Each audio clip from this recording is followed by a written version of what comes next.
그리운 아버지께. 아버지, 2023년 4월 20일입니다. 따뜻한 봄 날씨인데 짓궂은 구름이 가득한 날이네요. 장남입니다, 아버지. 벌써 아버지 돌아가신 지가 7년이 훌쩍 넘었네요. 살아있을 때 잘하지. 돌아가신 뒤 쓰는 이딴 편지는 뭐냐고 하실 것도 같고, 어쩌면 이렇게라도 쓴 편지에 고맙다 아들 하실 것도 같네요. 어쨌든 아버지께 제 마음을 전하고 싶어서 이렇게 영상을 만들어 봅니다.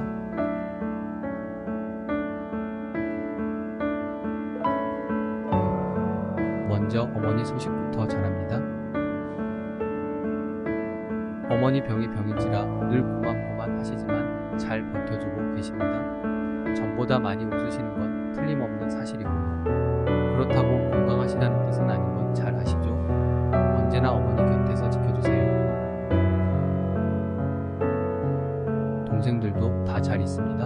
아니, 잘 있는 것 같습니다. 동생들의 안부나 근황이 더 궁금하기도 하지만 걔들도 자기 인생을 사는 것이니 한 발짝 아니 허락된다면 두 발짝 정도는 멀리 서 있으려고 노력 중입니다. 동생들 누구나 신체적으로 정신적으로 아프기도 하고 때로는 서럽기도 하겠지만 그것이 인생의 몫이 아닐까요? 오롯이 자기의 몫이라 여기며 잘 견뎌주리라 믿습니다. 아버지께서 믿고 기다려주셨던 것처럼요.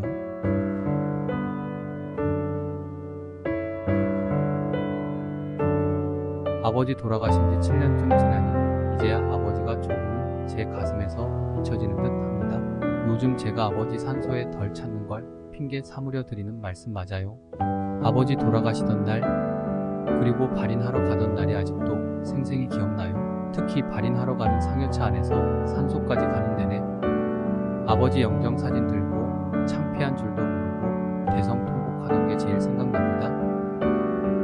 제 기억엔 비도 소나기처럼 마구 퍼부었던 것 같았는데 아마도 그건 제 슬픈 마음 때문이었을 겁니다.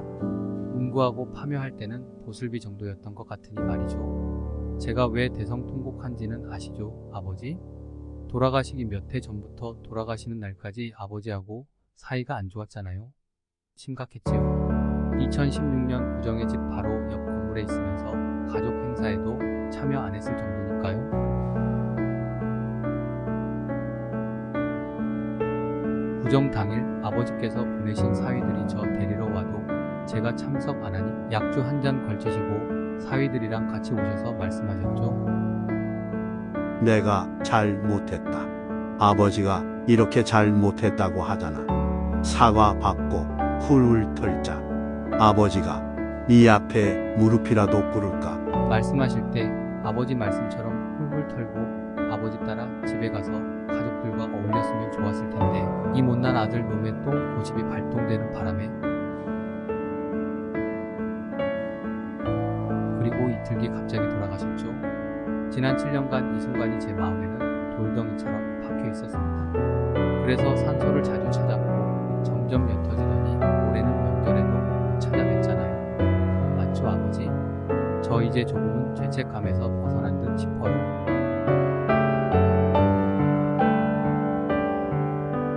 사실 아버지의 잘못하셨다는 한 말씀에 모든 마음이 씻은듯이 녹아내렸지만 그 놈의 자존심 세우느라 아버지하고 화해할 수 있는 기회를 놓쳤습니다.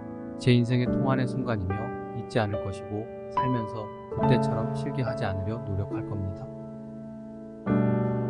이 유튜브 채널이 그러한 의미, 즉 실기하지 않겠다는 마음으로 시작하게 되었습니다. 저도 며느리도 사진 찍는 건 그다지 좋아하지 않고요. 전 대학 졸업식 앨범도 없잖아요. 아 맞다. 죄송해요. 앨범을 안 샀어요. 졸업 사진은 찍은 것 같긴 한데 사실 찍기는 한 건지 정확히 기억나지 않네요. 우리 결혼식 때도 정식으로 동영상 촬영은 맡기지 않아서 결혼식 풀영상이 없어요. 하객들이 찍어준 부분 동영상만 남아있습니다. 또 하나, 아버지 보고 싶어서 아버지 동영상 있나 찾아봤더니 제가 가지고 있는 건 아쉽게도 하나도 없더라고요. 동생들은 가지고 있는 게 있다고 하는데 계속 저한테 안 보내주네요. 어머니 연세 올해 한국 나이로 75세, 투병 14년 차. 얼마나 버텨주실지 마음 한켠은 늘 조마조마합니다. 그래도 아직 저 잘 알아보시고 잘 웃으시고 하루에 몇 말씀씩은 저랑 대화하시니까요. 다행이죠.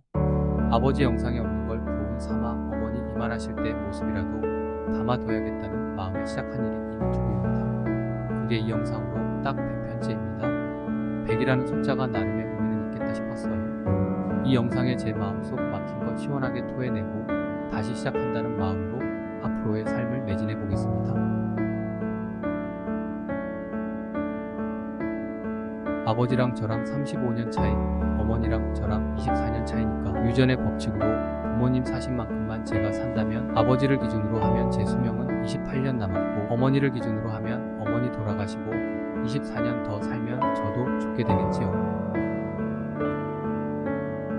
2009년 어머니 편찮으시고 2016년 아버지 돌아가시고 난 다음부터 죽음이 제 멀리 있지 않고 제 곁 어느 곳에 함께 있는 삶이 되었어요.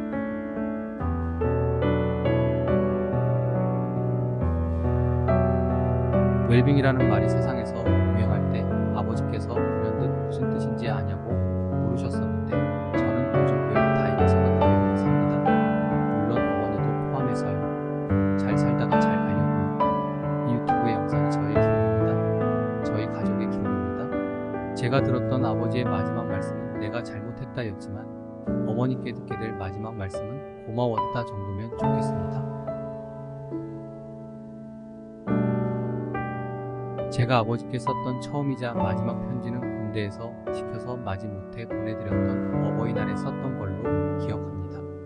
이 영상은 두 번째 편지이지만 제 스스로 내켜서 쓰는 편지는 처음이겠네요. 그리고 마지막 편지는 아닐 겁니다. 아버지 보고 싶을 때마다 적을게요. 그리고 꼭 드리고 싶었던 말씀은 죄송해요, 아버지. 처음부터 아버지의 내가 잘못했다 같은 얘기는 필요가 없었어요. 잘잘못을 따질 문제가 아니었어요. 아버지의 말씀처럼 한 가정에서 두 마리 호랑이가 부딪히는 성인 남자의 유명 싸움 같은 것이었어요. 또는 장강의 뒷물결이 앞물결을 밀어내는 세월의 흐름과 같은 과정이었어요. 매끄러웠어야 했어요. 못난 아들 때문에 속상하신 채 돌아가시게 해서 너무 죄송합니다. 아버지 너그럽게 용서해 주세요. 저는 남은 삶을 아버지 말씀처럼 더 둥글게 살다 가려고 노력하겠습니다. 아버지, 더 이상 우리와 함께하지 않지만 아버지의 기억은 늘 제 마음속에 살아있고 아버지와 함께한 시간을 항상 소중히 여길 것입니다. 아버지를 항상 사랑했고 지금은 늘 그리워합니다. 다음 편지에서 또 봬요.